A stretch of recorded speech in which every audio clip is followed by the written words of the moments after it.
Մարտիրոս Սարյանի տուն-թանգարանում մեծ վարպետի կտավների կողքին նոր գույներ են հայտնվել։ Յունիբանկի մանկական քարտի դիզայնի համար հայտարարված մրցույթում եզրափակիչ փուլ անցած 10 լավագույն ստեղծագործություններն են։ Այս անգամ բանկը նախընտրեց մանկական քարտի դիզայնը վստահել ոչ թե դիզայներներին, այլ մանուկներին։ Ամիսներ առաջ հայտարարված մրցույթին մասնակցեցին 6-ից 14 տարեկան հարյուրավոր երեխաներ ամբողջ Հայաստանից։ Նկարներն այնքան շատ էին, որ մեր ժյուրին շատ դժվարությամբ կարողացավ ընտրել 10 լավագույնները։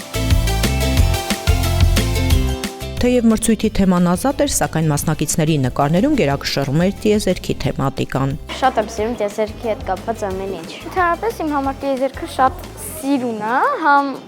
լիքը անբացահայտված, ասենց ասած, գաղտնիքներ ունի, դրա համար շատ եմ սիրում տիեզերքը ու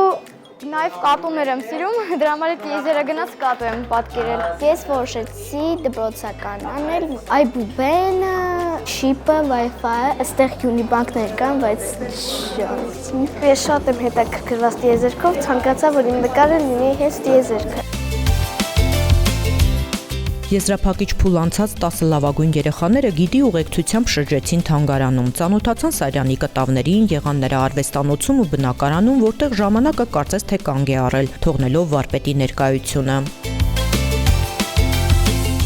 Շրջայցից հետո 10 մասնակիցները ստացան հավաստագրեր ու նվերներ, ապա հայտարարվեց երկու հաղթողների անունը՝ 13-ամյա Էլինա Գաբրելյանն ու 8 տարեկան Սամվել Էդիգարյանը։ Էլինան նկարել էր տիեզերքը, ասում է ներքին զգացողություն ուներ, որ հաղթողներից մեկը հենց ինքն է լինելու։ Մտածում էի, որ կարող է հաղթեմ, որովհետև շատ գեղեցիկ գույներ էի դրել։ 8 տարեկան Սամվելն էլ էր վստահ իր հաղթանակում, թեպետ մրցույթին քրոջ հետ էր մասնակցում, սակայն կարծում է, որ իր նկարն ավելի է համապատասխանում բանկային քարտի պահանջներին։ Մանկական ռոբոտ է։ Ուզում էի մանկական բան անել, որը տենց մեծ չլիներ